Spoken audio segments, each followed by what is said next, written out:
Gardner Minshew is now an Indianapolis Colt. But does that change things for the Indianapolis Colts about which quarterback they're going to target in the draft or what their quarterback plans are moving forward? Well, let's talk about it. Welcome to the Horseshoe Huddle podcast presented by Fan Nation on SI.com. My name is Andrew Moore, and I'm joined here by my co-host and fellow writer at Sports Illustrated for Horseshoe Huddle, Drake Wally. Drake, how you doing, man? How was your St. Patty's Day? Did you enjoy some March Madness? We didn't have any Colts news over the weekend, which, considering how the week went last week, where we were pretty much writing and talking about news nonstop, it was nice to have a little break. But how you doing, man? I'm doing great. It was a very nice, relaxing St. Patty's Day weekend. I will say that March Madness. I'm an IU fan. Tough loss. Purdue had a Purdue had a pretty brutal loss as well. But really, it just continues to be an awesome March Madness bracket. I will say though, after Ballard was so busy last week, maybe he was just like, "Wow, this is very uncharacteristic of me. I need to have a couple of mimosas and just relax in the hot tub or something." I mean, seriously, this is very unlike him. So he might have needed some rest. It is, because usually this is when the Colts are most active in the second and third waves. So will that continue, or have the Colts made a bunch of their big moves, because they've still got plenty of holes all over this roster, and we're going to talk about that during the second half of the show. But as always, the chat already booming. Nathan asking, does Ballard trade back from 4, or will he stay at 4? If those are the options, he's staying put at 4. There is no way in hell Chris Ballard trades back from 4. Wyatt Law is already in the chat here asking who's the happier coordinator, Gus or a special teams coach. I'd honestly have to say Brian Mason, special teams coordinator. Do you agree, Drake?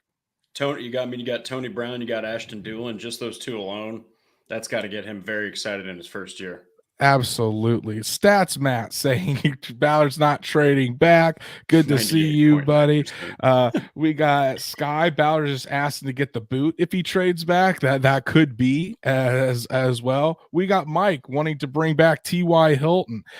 Sarah, good to see you as always. We got Noah in the chat. It's going to be great. It's going to be great fun tonight. But as always, if you guys haven't already, we have surpassed the 1,000 subscriber mark, and we're just getting started right here. So you haven't already, please go give us a follow on all of the things. Go ahead and like Horseshoe Huddle on Facebook.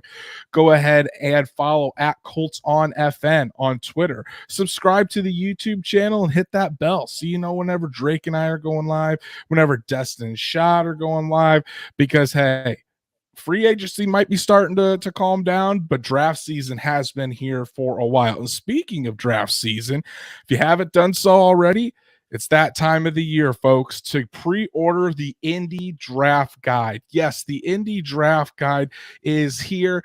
You're going to have prospect fits for over 225 prospects going into this draft. Their strengths, their weaknesses, how they fit with the Colts. It is going to be your one-stop shop for everything this draft season when it comes to the Indianapolis Colts. So, Zach, Destin, and I have been working really hard on it to get that out to you guys. Go ahead, and the link is in the description, in the YouTube description, in the Facebook description. Go ahead and click on that, and you will be able to pre-order your copy of the Indy Draft Guide, which comes out on April 10th. So you want to do that. And hey, for a little bit of a promo code for those of you listening, I didn't put this in the description, but if you use promo code Matt Gay in all lowercase letters, you get a little bit off. So go ahead and take advantage of that. You're not going to want to miss out. It's going to be the guide that we use all draft season, into the draft, after the draft, to evaluate these players. It's really been a blast working on this second year in a row for myself, and I hope you guys do enjoy it. We're excited to put that one out there. I know Drake already has his pre-ordered. Drake's going to be all over this as well. Yeah, and it's really good to have something like that, because the Colts are going to have an interesting draft. They have 9 picks. I think they have literally now, after the Cowboys trade went through and they got that compensatory pick, they have 3 picks in the 5th round. So it's interesting. You're going to need that guide, or at least some kind of guide to figure out just how many positions they might address in this draft. Right. And I see a comment here from Noah Compton saying, no way Zach approved that promo code. That's because you guys pre-ordered so many after the Colts signed Matt Gay that Zach was the one that made the promo code Matt Gay. So yeah, definitely go check it out. But hey, enough with that. The talk or the talking, just getting all that little stuff out of the way. Let's get into the meat and potatoes of the episode, and we're going to talk about and answer the question: does Gardner Minshew affect the Colts quarterback plans? So that was probably the biggest outside free agent signing that the Colts have made in terms of creating talk on the internet. So Drake, just before we dive into it, what was your initial reaction? I know we talked about it last week, but what was your initial reaction when the Colts signed Gardner Minshew last week? Well, I mean, the initial reaction wasn't really too. I mean, it was excited. I was very Mm-hmm. excited, but like you kind of mentioned, we have been talking about this since Steichen was even rumored to be the coach. That even if he hadn't been the coach, this is a great fit. You need a solid backup quarterback. So when they did bring him in, it made me think, okay, this was a perfect match because he just came from a Steichen-led offense. It just makes perfect sense. And with what they need, whether it's going to be young all the way down to a guy that's raw like Richardson, he can benefit any rookie quarterback as a mentor or as a bridge guy. Yeah, he really can. There really isn't I don't think that you can really pigeonhole Gardner Minshew into anything specific. And that's kind of our first question of the night is we heard Gardner Minshew talk to the media on Friday, and they kind of asked what his role was going to be. So Drake, as you see it right now, I mean, we're sitting here Monday, March 20th. What do you see Gardner Minshew's role in this offense, in this Colts offense being, or just with this Colts team in general? Oh man, that's one is an easy answer. The other's dependent upon the drafted quarterback. But I'll start with the easy one. He's a morale guy. He's a team leader. He is a locker room presence. He is what they did not have last season. And I'll just go ahead and say it. He is already an upgrade at quarterback. Okay, I mean, he just Yes, is. He probably could have definitely. won 6, 7 games last season. Like he would have done probably better than Matt Ryan. So already an upgrade. I think as far as his role though, with like legitimately it's going to depend on the quarterbacks because you have two different ways it can go with Young and Stroud. Could he start day one? Potentially, but I think that they're going to get that day one start without question. And he'll be more of a mentor. Hey, you did this wrong. Check this next time. Move your eyes this way. That kind of role. And that's huge. But also on the other end, his value will increase if it's Richardson or Levis because they're so raw, there's a good chance they're going to sit those first, maybe even first half of the season. So in that regard, he'll show them the ropes while also kind of balancing the team out as a starting quarterback. Right. And Sky asks here, what do we do with Ellinger? Ellinger will be on the team next year. The Colts have zero plans to move Sam Ellinger. And they don't, and there really isn't a reason to move him either because he's still on his rookie deal. He's not costing the Colts really any money at all, and he's only in his third year, so you might as well just keep him there, keep him as a third stringer. That he might get cut if the Colts see fit after training camp happens, but as of right now, there's no reason to cut Sam Ellinger. Keep letting him develop. Now, I do see this in the chat as Jeremy says, Nick Foles has to be cut to save more in cap. And there's some people asking if the deadline had already passed for Nick Foles. Nick Foles' contract was different than Matt Ryan in the sense that there isn't a certain date where his roster becomes, or I'm sorry, his contract or there's the guaranteed money it happens, or there's like a roster bonus on his contract. That the money that the Colts have invested in Nick Foles is already guaranteed. So the Colts could cut him tomorrow. They could cut him July 1st. It really doesn't matter when they cut him. But if they do cut him, they will save 2 million, they will gain $2 million in cap space. So that's why I don't think that there's a big rush to do it. Hey, maybe the Colts get lucky and Nick Foles decides to retire. That would save the Colts a little bit more in cap space, but I don't think that's going to happen. But since there really isn't a deadline, that's why I don't think we've really seen a move there. But back to Minshew. I mean, I think his role, honestly, it's going to be whatever the Colts need it to be, and that's one of the main reasons why the Colts signed Gardner Minshew, because he can be multiple things for this Colts team. If the Colts need him to start week 1, he can do that. He's been in Shane Steichen's offense for 2 seasons now, and I think he can really fit in with this group and fit in well and get him off to a quick start. However, if a rookie comes in, shows that they are ready to take over the reins week 1, then you have a really good, solid backup quarterback in Gardner Minshew. He's a guy that doesn't carry a lot of ego. He's a guy that is a really good locker room presence. His teammates all love him, and he's going to do what needs to be done in order to help his team win. So if he doesn't win the starting job, you're not going to see him pout or not try to help the rookie. He even said in his press conference on Friday that we're a team. Yes, we're all competing against one another, but we're also trying to help everybody to succeed and everybody to do their best to win. So I don't see any resistance there. But when you talk, say, let's, Drake, just for hypothetical sake, let's say Gardner Minshew starts week 1. Let's say he does have a bigger role in this offense than a lot of people expect him to. How successful could Gardner Minshew be in this offense under Shane Steichen when he gets a more prominent role, at least more prominent than he did when he was with Steichen with the Philadelphia Eagles?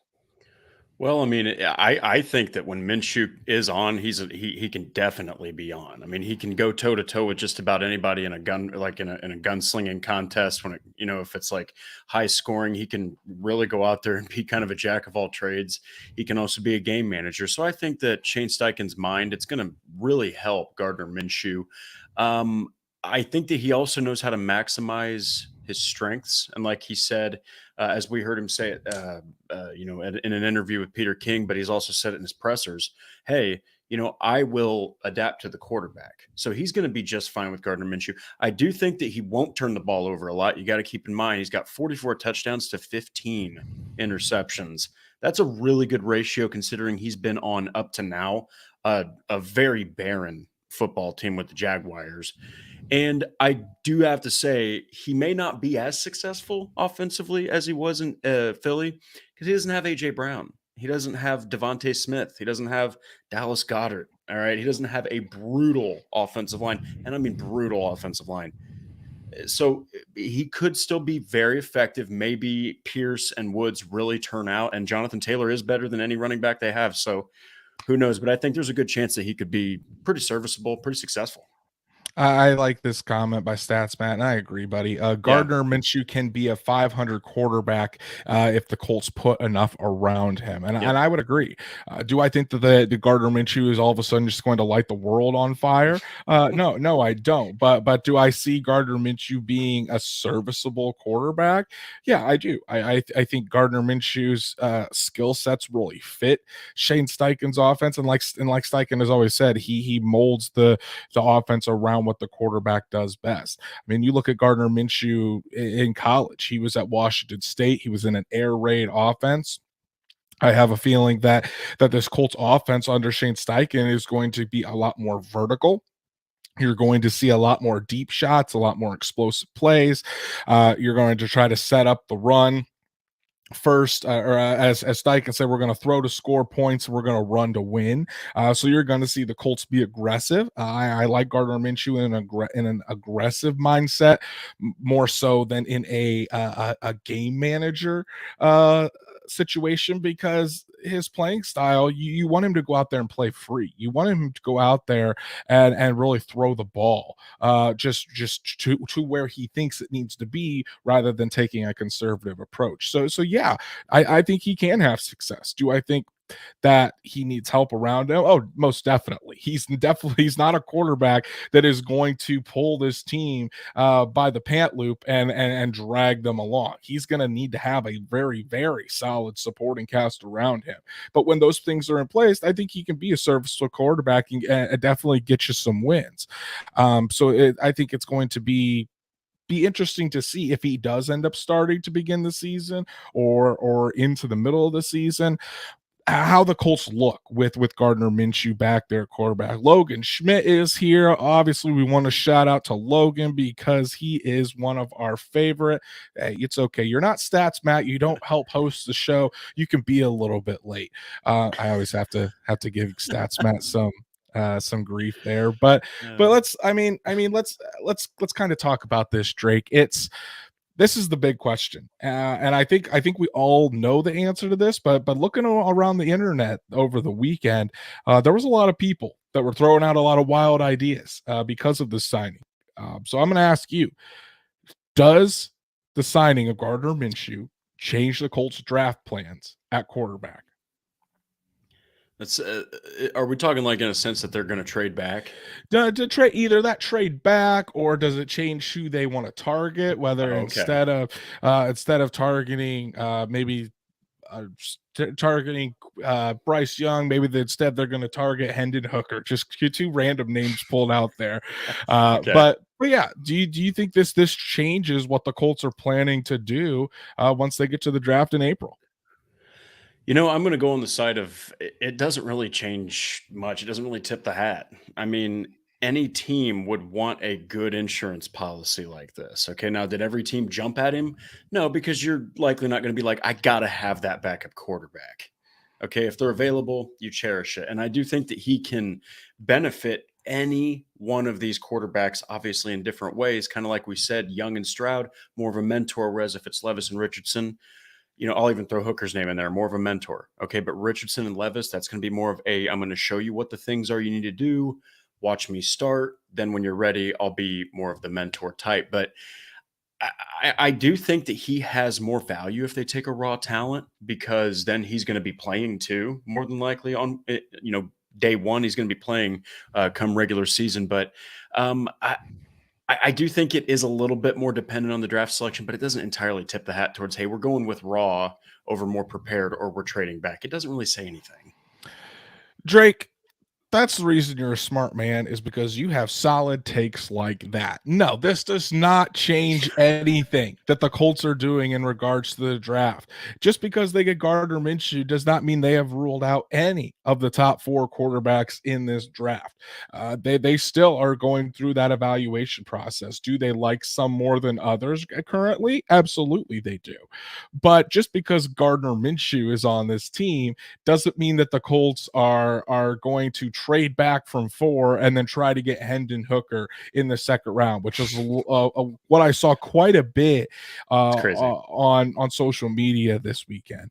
I think what it does though is it just gives the Colts options. It really does. So the Colts aren't pigeonholed into thinking, well, we don't really have a good backup plan or a good backup quarterback, so no matter what, we got to start this rookie from day one.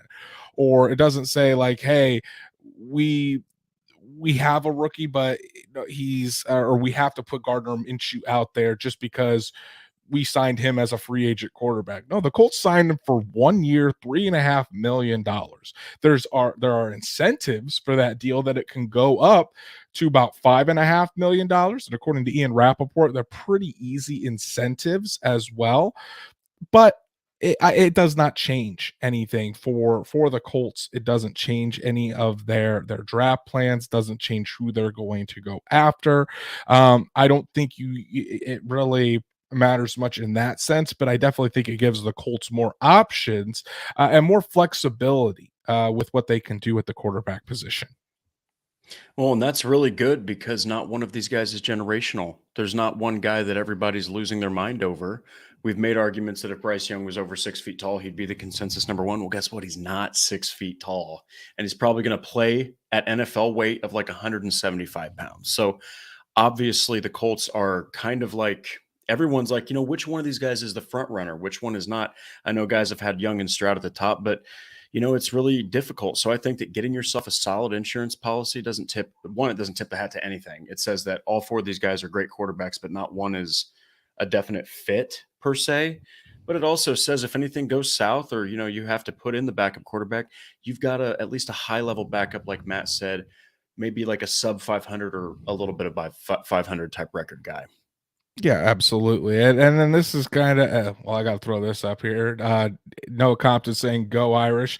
Wearing this coincidentally, but I guess I'll announce it now. I'm actually going to Notre Dame's Pro Day on Friday this week, so I'll be there in attendance and I'll bring back some little nuggets of the different players I see. So that'll be a fun one. But yeah, I fully agree there, and since it's about a month before the draft, Drake, I think let's just make a month out prediction. I know we hate doing these, but we might actually nail it right on the head. So, which quarterback is most likely to be drafted by the Colts at this point? Do you think? We can include them all. We can include Bryce Young, C.J. Stroud, Anthony Richardson, Will Levis, Hendon Hooker, Stenson Bennett, if you wanted to say Stenson Bennett, but as of right now, the Colts drafting as their quarterback. It's down to for me. It's down. It means they're going to draft either Levis or Richardson. I would obviously prefer Richardson. That's my guy, but I also would not be surprised at all if they said, "Hey, look at Will Levis's physicality. We can grow this guy." And maybe even Steichen is just like, "Look at that pop in his short throws. Maybe we could work on this." I would say though, I think it's going to be Anthony Richardson. I don't think the traits can be denied. I think if Ballard's looking at those two, he's going to go with the traits guy every time. Yeah, and as Paul said, my pick in a perfect world would be Stroud. There's a lot of people saying Anthony Richardson in the chat. There's a couple Will Levis. I think as of right now, and obviously the Colts are still in the evaluation process. But as of right now, I think on April 27th, we're going to be talking about Anthony Richardson as the next quarterback for the Indianapolis Colts. I'm still going to stick by my reporting Monday, where I talked about how I think the Carolina Panthers are really into C.J. Stroud. That's who Frank Reich wants. The Houston Texans are all in on Bryce. And I think that the Colts are really high on Anthony Richardson. They're really high on his traits. They're really high on what he could do in a Shane Steichen offense.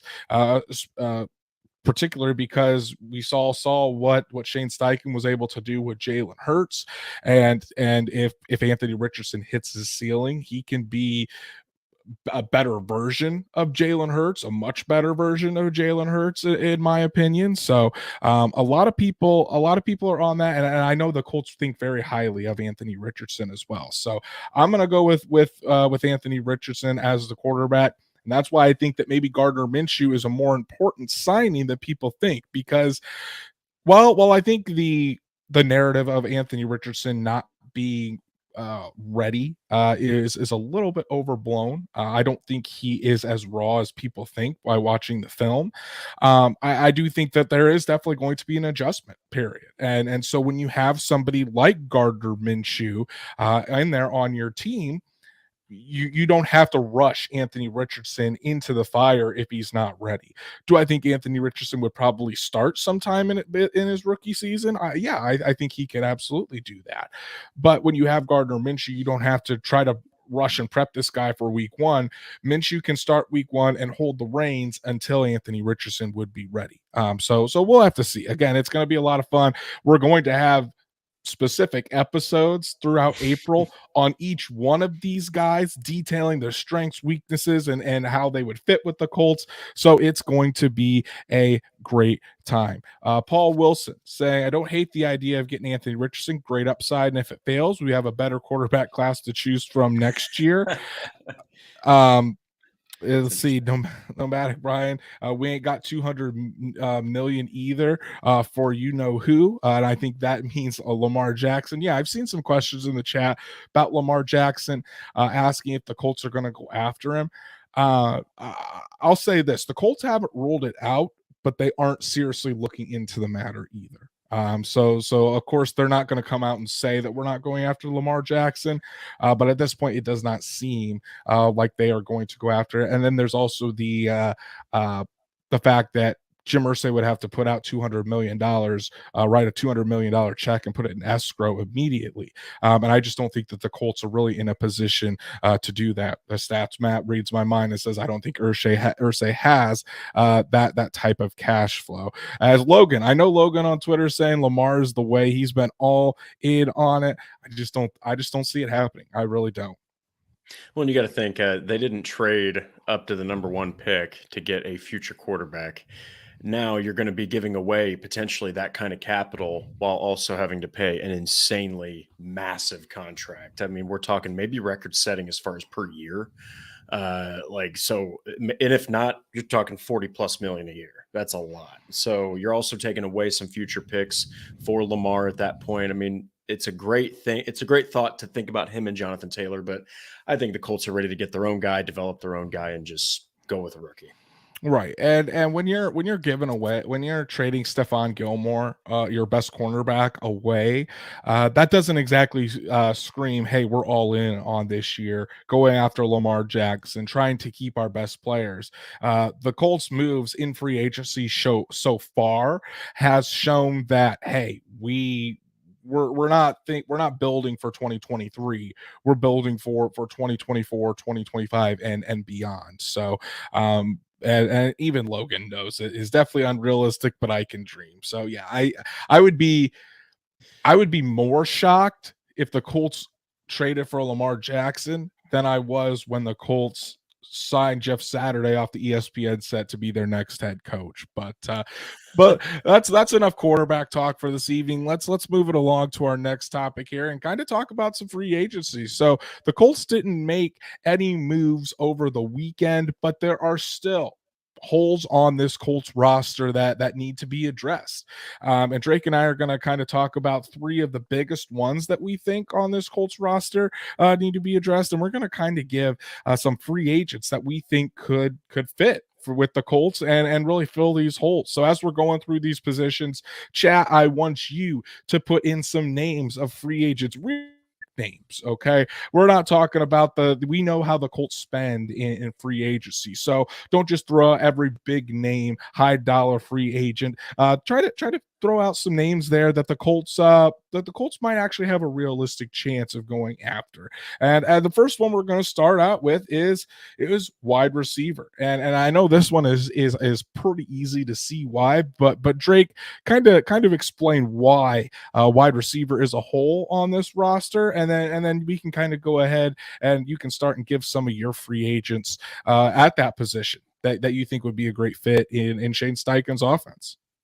Well, the top men, obviously to save time, we won't go through the whole depth chart, but the top three guys are right now Michael Pittman Jr., Alec Pierce, and Ashton Doolin.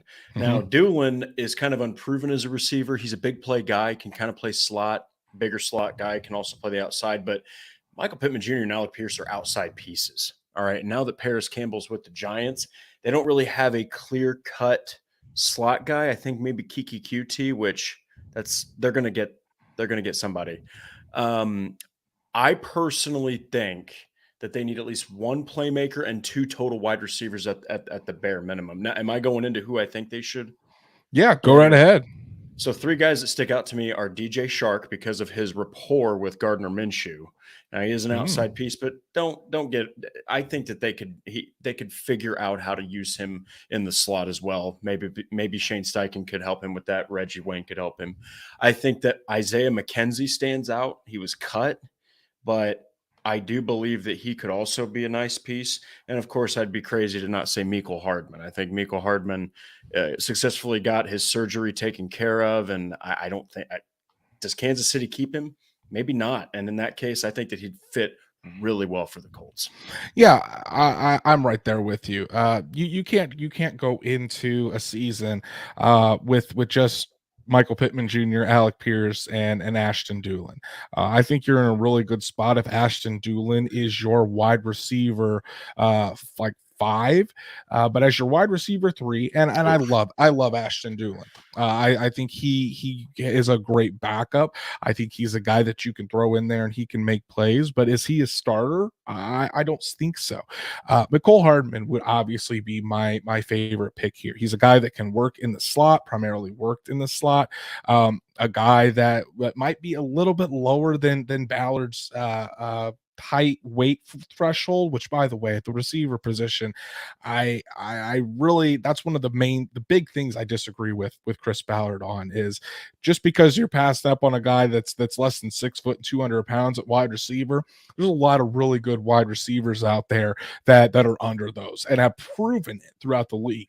T.Y. Hilton, who was on your team, is a very good example there. But yeah, I'm a Mecole Hardman, Isaiah McKenzie out of Buffalo. I think you just said his name. Another guy that's a real shifty, quick guy in the slot there.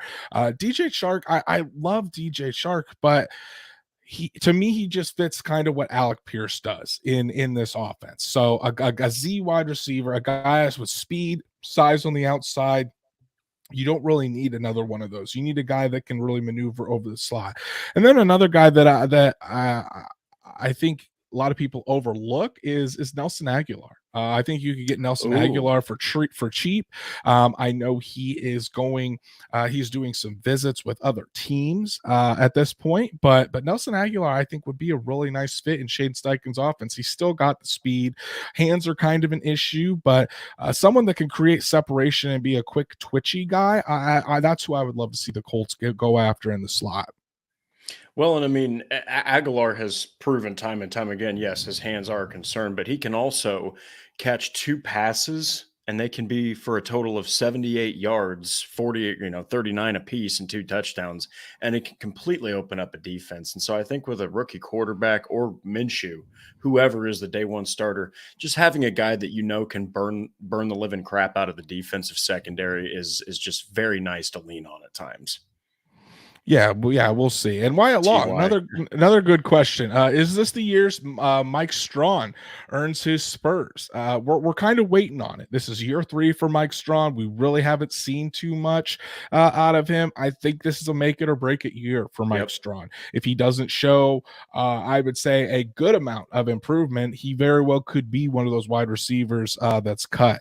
And I like this idea from Stats Matt: 1 vet and 1 rookie. The vet isn't on the free agent list right now. I think it might be one of those post-draft cuts. That could be interesting. Ballard does like to make moves after the draft, so that's definitely an area to keep an eye on. But Rich Wheeler is already getting ahead of us, saying the players want Rock back. Let's talk about the cornerback position there, Drake. With the trade of Stephon Gilmore, cornerback position is very, very thin. Brandon Faison is no longer here. The Colts, it seems, as from now, the Colts have kept Kenny Moore II on the roster. They paid him his roster bonus on Sunday. Doesn't mean that he might not be here within a couple days or a couple weeks, because maybe paying that roster bonus makes him a little bit more attractive to prospective teams if they're trying to trade him. But what do you think about the cornerback position? And then give me some guys that you think could fill that role and really help this room kind of bring it together. Well, I mean, when you lost Stephon Gilmore, here are the top 3 guys. You've got Kenny Moore II, who might not even be a Colt. So keep that in mind. Then you have Isaiah Rodgers Sr., who, look, should be a starter, but should he be the lead defensive back? Not yet. I don't think that he's there yet, obviously. But then your third is Dallas Flowers, who I think played just the Houston game to end the season. So you need depth. You might since you might lose Kenny, you need another starter, and I think a few depth pieces. And I think that 3 guys that stand out to me are Shaq Griffin. I think he stands out because he's only 26 years old. He's a physical cornerback, and I think that he would still be able to be that guy that could really help a guy like Dallas Flowers and Isaiah Rodgers. And if Kenny Moore stays, that's a decent piece to have there. Anthony Brown from Dallas, he was a consistent piece in their defense for 7 straight seasons. I don't think they're going to re-sign him. I think they got Gilmore there now. So I do think he's going to fall. I don't think they're going to bring him back. And then, yes, I will say it's unlikely as heck, but Rock Ya-Sin, man, he's about the same age. He's like 24, 25, a lot of room to grow, and he could do it in a new system in Indianapolis with a revisiting. Yeah, I think those are great options. I love Shaquille Griffin. I love that. I love that pick. He's a long corner. He's a physical cornerback. I think he would do very well in Gus Bradley's scheme, where you need those long physical cornerbacks in press, and then the guys that you don't need to have them necessarily be the fastest, but guys that are really good in zone. So I think it's going to be interesting to see what he commands on the open market. I love what Stats Matt said about Marcus Peters, because the Colts, I mean, they signed an older Xavier Rhodes. They signed an older Stephon Gilmore. That's the cornerback's one of the positions that we've seen Chris Ballard take chances on as far as signing older players to those 1 to 2 year prove it deals to kind of boost this team. Now the Colts are in a different position. Now, will they still do that? We'll have to see. But another name to keep an eye on, and this isn't someone that the Colts are going to go out and get on free agency. It's not someone they're going to draft, but it's a guy that I've had the back of my mind for a while now, and I'm actually going to do a story about this later in the week. It's Julian Blackman. Julian Blackman is in a contract year for the Colts, and Julian Blackman was the guy that filled in for Kenny Moore the second last year when Kenny Moore went down. You have a very good safety in Rodney Thomas the second that came on. The Colts spent good draft capital to move up and grab Nick Cross in the third round last year. I think Nick Cross, it's going to be his time to go out there and prove it, because Rodney McLeod is no longer on this roster. So you're going to be looking at Nick Cross over that strong safety position. Who could be the odd man out? It could be Julian Blackman. And the Colts are always wanting to get their best players on the field. Julian Blackman played corner in college. He's shown that he can play it in the NFL.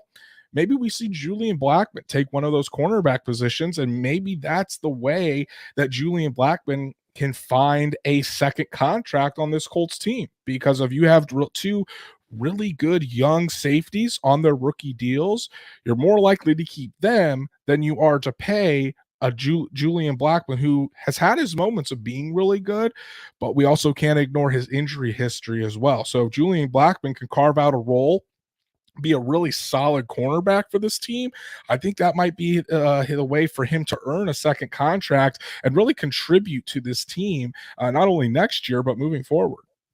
Well, and that completely removes needing an additional piece as a cornerback. Because if you just look at the depth chart right now, it is just glaring. I mean, that and wide receiver are the two that stick out the most. But that would be an absolutely amazing, development if he could take over that slot corner role. And I don't think McLeod will re-sign. I think he's going to find more money elsewhere. But you could replace a safety, I think, easier than you can a corner also. Yes, absolutely. And Wyatt Law says, does Blackman take over Kenny's slot job? If Kenny Moore is still on the roster, I don't think so. I think Kenny Moore would still stay at that slot corner position.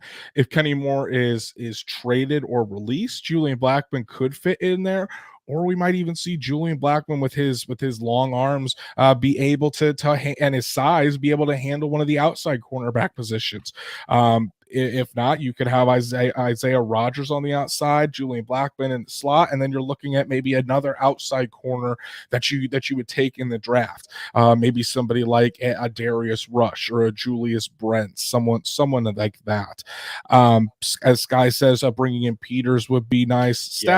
Stats Matt asked about Marcel Dabo.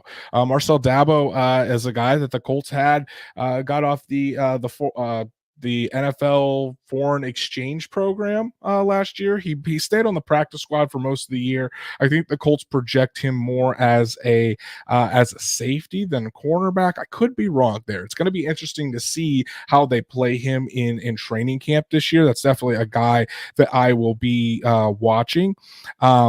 But it's gonna be fun to watch to see what the Colts do with Marcel Dabo. I think he's a very interesting piece there. Now we got the chat talking about Kenny Moore and Julian Blackman. So hey, we'll have to see. And as Nomadic Brian says, any Nick Cross sightings expected? I mean, Nick Cross could very well be the starting strong safety for the Colts as we begin next year. But Drake, let's move along to our final category, and it's the offensive line. And I think we all know that this offensive line needs work because as of right now, there's been zero moves other than, and I got to give him his props, other than the re-signing of Carter O'Donnell, who has been on this team on the practice squad for a couple years now, but I don't see him having a big role on this team.